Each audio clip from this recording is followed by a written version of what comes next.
This is Tar Heel Talk, an in-depth look at the issues and people making news in North Carolina. Here's your host, Sonia Williams.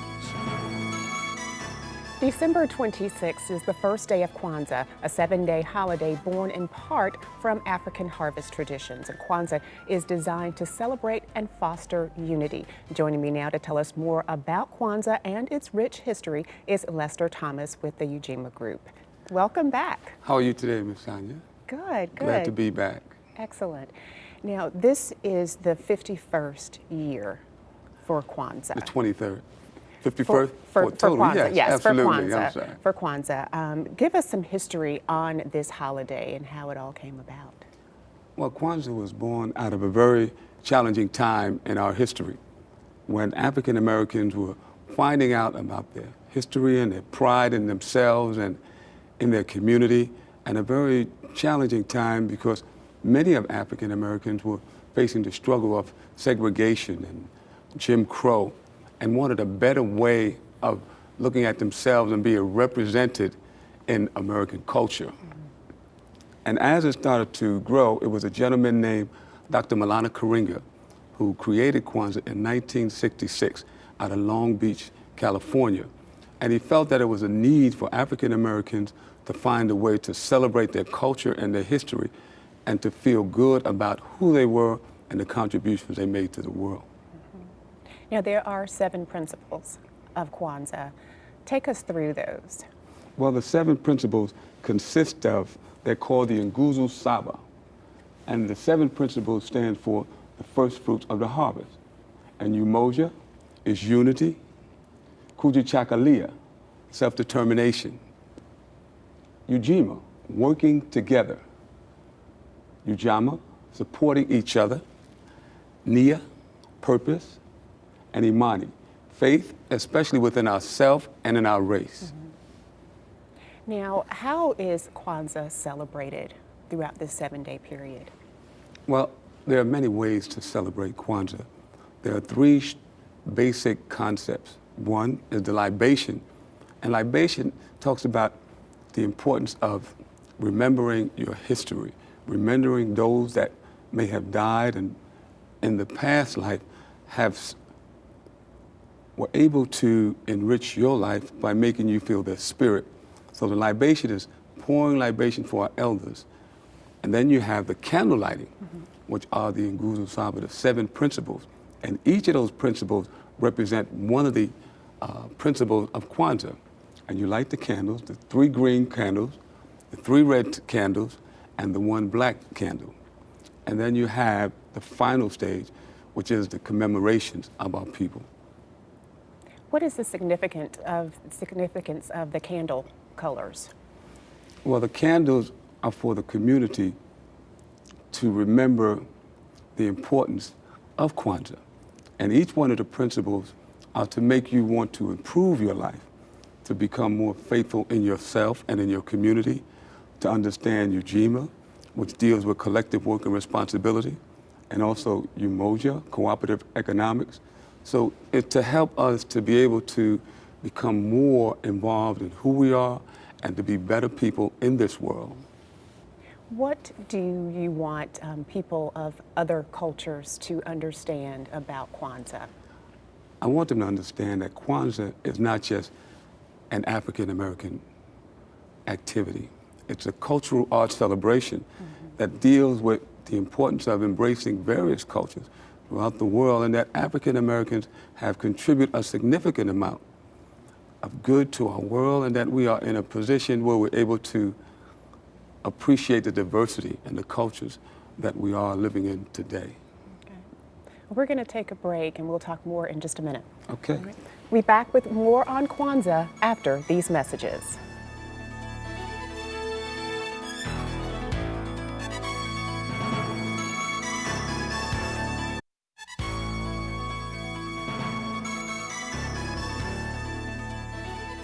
December 26th through January 1st marks the 7-day holiday called Kwanzaa. The 23rd annual Kwanzaa celebration will take place on Friday, December 29th at the Cary Arts Center from 11 a.m. to 5 p.m. And with us to tell us more about this event is Lester Thomas with the Ujima Group. Thank you again for being with us. Thank you. Glad to be here always.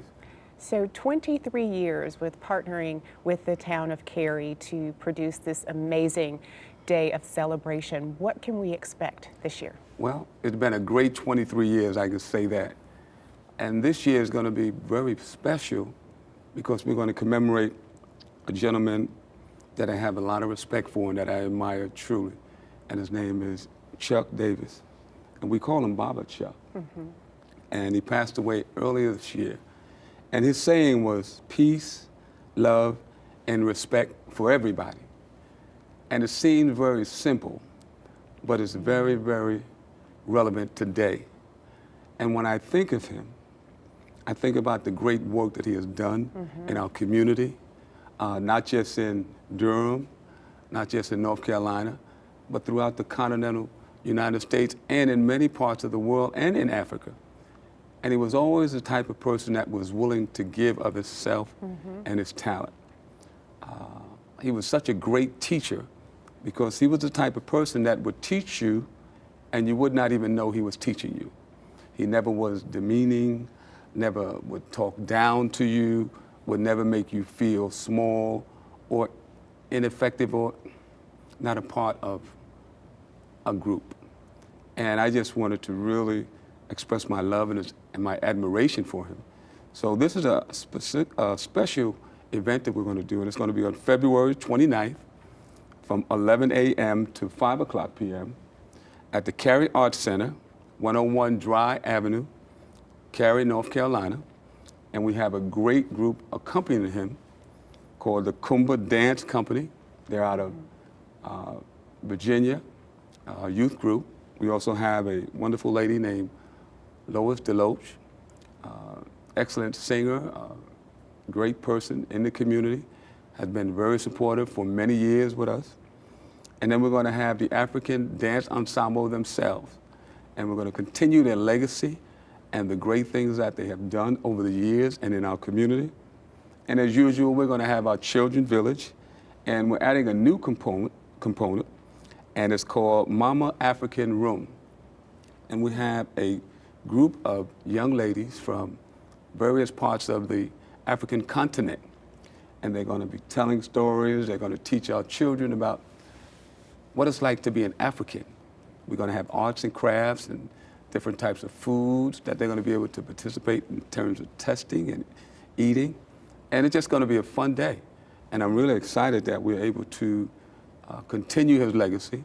And we're going to have a vendor market for those who want to bring the children to buy some arts and buy some different types of knickknacks that they're going to be selling. So it should be a great day. Absolutely. And this event is free. Is it free? Free, open to the public. And one of the things we always try to do is to keep it free so that we can have our community to continue to support us and to be able to have a good time and come out and learn something. Now, I can imagine this event is growing each year. What are some of your needs for this year's event? Well, one of the challenges that we're having right now is just the amount of children that come, and that's a good challenge. And we would like to have those who would come and volunteer some of their time as mentors, as chaperones, as participants. We have a lot of arts and crafts that we're incorporating in our format, and we just need a couple of more eyes on our children because they like to have fun. And we always want to make sure that we have a safe environment and to ensure that we want to make sure we have the proper ratio of children to adult to make sure that everything is smooth as usual. And how can people get connected with you should they want to volunteer their time? Yes, they can go to our website. They can also call the town of Cary, or they can call me at 919-434-3633. That's 919-434-3633, or call the town of Cary, the Parks and Rec Department, and we'll be more than happy to help you and work with you. Okay, and that they can call the town of Cary at 919-460-4963 or go to their website, townofcary.org. Certainly want to help get you some help for that day. I appreciate that. So that everyone Much needed. can have fun. Yes. There are lessons that you want not only the children, but the entire community to learn from this Kwanzaa celebration. Talk about those. And one of the fundamental activities of Kwanzaa is ingathering, reverence, commemoration, recommitment, and celebration. It's important to come together as a people and a culture to learn about each other and learn about ourselves. And that's one of the main ingredients of Kwanzaa. Reverence, to have respect. Mm-hmm. Respect not only for ourselves, but for our community, and for those that may be different than ourselves. Also, commemoration, to be thankful, to be grateful, to be humble, and commemorate those that may have passed on during their time, and to remember their contributions to life. And that's one of the things that we want to do with Baba Chuck, to keep his legacy alive so that people can see a great role model, mm-hmm. and understand his contribution and the work that he has done over the 50 and 60 years that he's been on this planet Earth. And the most important component, I think, is to celebrate. Celebrate your successes. Celebrate others who have been successful, and encourage those folks. And also be giving yourself a time to celebrate yourself. So celebrating is important, and yes, it a is. good time to have that reflection time as well. We're going to take another break, and we'll talk more in just a minute. Okay. Don't go away. Tar Heel Talk will continue after these messages.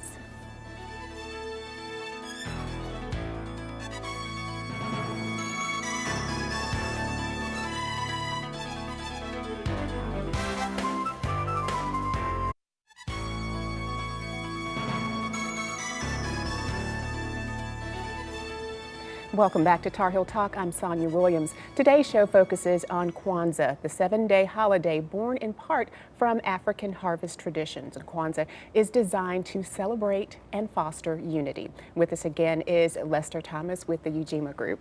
Thank you again for being with us. Glad to be here. Let's talk about the 7 principles of Kwanzaa. Well, the 7 principles is a significant part of the Nguzo Saba.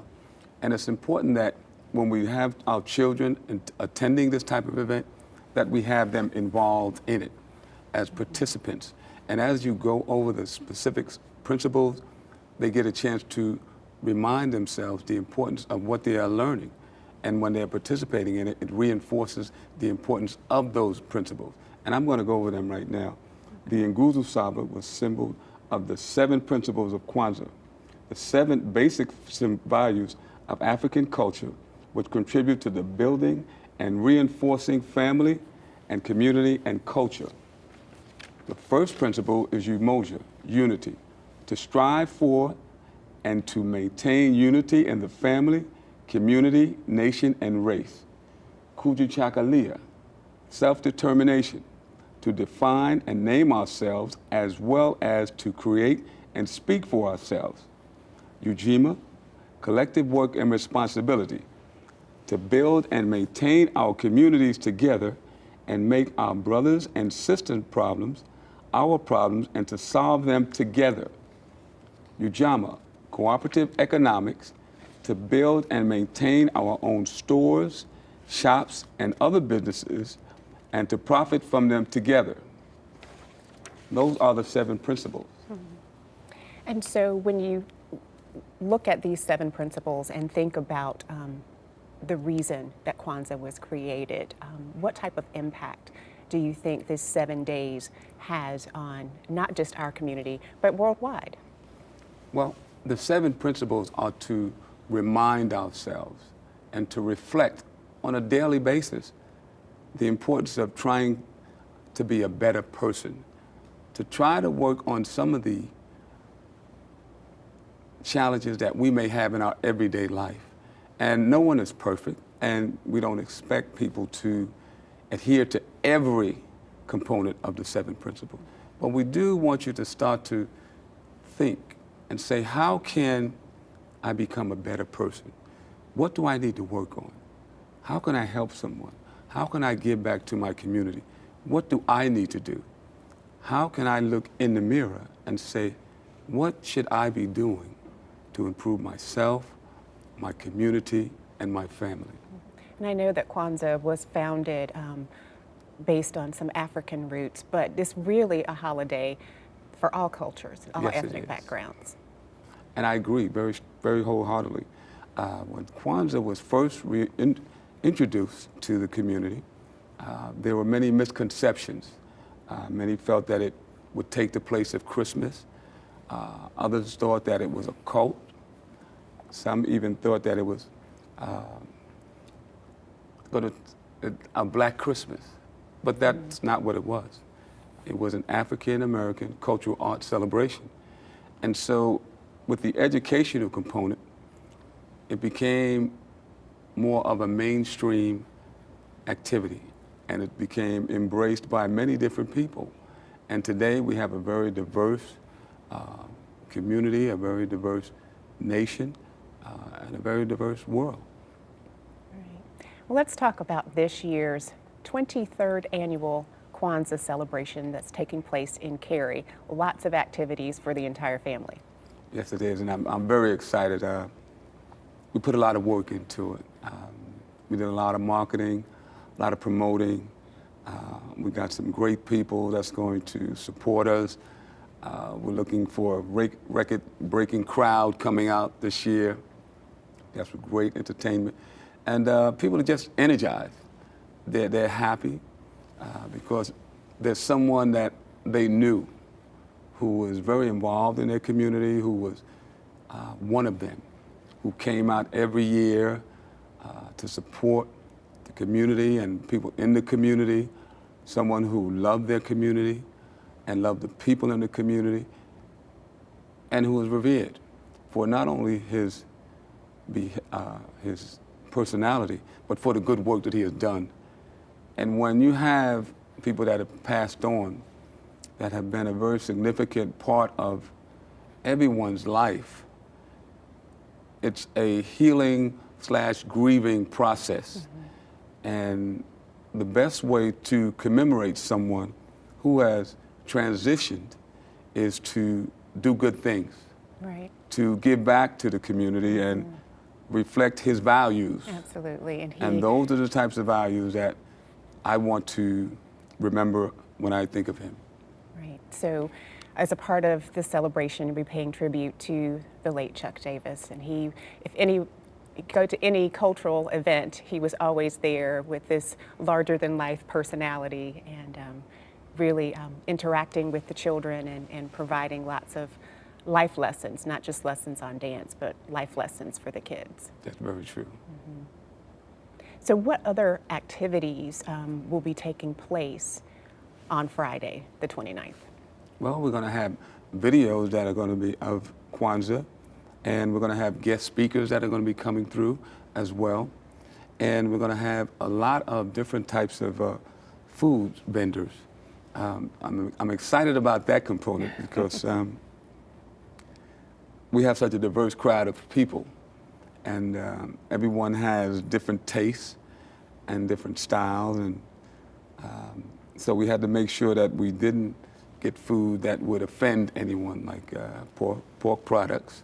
And so we have just some good food, and I'm kind of excited about that because everyone wanted to participate in that. So we had to be very selective about the types of foods that we had and the types of vendors that we allowed in, because we wanted it to be very special. And so we did a lot of work in ensuring that the people that we had were very reputable, and the food would be prepared correctly and very tasty for everyone to enjoy themselves. And again, this is free and open to the public. Yes, it is. Taking place on Friday, December 29th from 11 a.m. to 5 p.m. At the Cary Arts Center. And people can go to the Town of Cary's website to find out more information, but it's certainly an opportunity for the entire family to come out and take part in a celebration. Yes, yes. So I want to go back to Chuck Davis for a minute, because he was such an instrumental part of not just our community, but I think worldwide. When you think about his life and his legacy, what do you want our children to remember about him? I would want them to remember to do the best and be the best that you can be. No one is perfect. And what Chuck Davis exemplified was to be a lifelong learner, to constantly work to improve yourself. And as you improve yourself and you become a better person, that makes the people that you interact become better as well. And as they become better, your community becomes better. And as your community becomes better, your state will become better. And as the state becomes better, the nation will become better. So it starts with you and works outward. And I learned so much from Chuck Davis and really didn't realize how much I learned, because he was always encouraging and always teaching me how to improve my skills and my talent. Mm-hmm.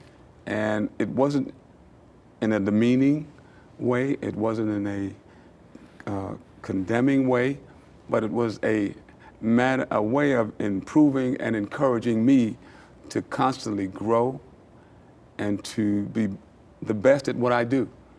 And I think over the 23 years, well, the 40 years that I've known him and the 23 years that I have done the Kwanzaa with him, it has really grown and helped me to grow as well. All right. Will be a very special tribute to him on December 29th. When you think about the 7 principles of Kwanzaa, which stands out to you? Do you have a particular favorite? Well, I named my nonprofit after one of the principles, which is Ujima. And Ujima stands for collective work and responsibility. Mm-hmm. Working together work. And I always try to collaborate with people. And I always try to work with people, those who want to work. And Ujima means giving back of your talent, of your time, and your gift. And I think that's the principle that I really endear, because it has helped me to constantly remind myself daily that working together works. There's no man, no woman is an island. Right. And it's important that we understand the strength that each person has. And how can we help the next person be a better person? But it has to start with you. So when I think of Ujima, I think of working together. And how can we work together? What do we need to do? How do we put aside our ego? How do we start to think about we? My coach used to always say there was no I in team. And as a basketball player and track player, track star, I understand the importance of working together. Teamwork, make the dream work. Mm-hmm. Well, we have about a minute left in the program. We want to remind our viewers of this wonderful 23rd annual Kwanzaa celebration that will be taking place on Friday, December 29th from 11 a.m. to 5 p.m. at the Cary Arts Center. You can go to townofcary.org to find out more information, but it is free and open to the public, and certainly want people to go out and participate. I want to thank you for taking the time to inviting me here, and it's always a pleasure speaking with you and having the opportunity to share our information with the community.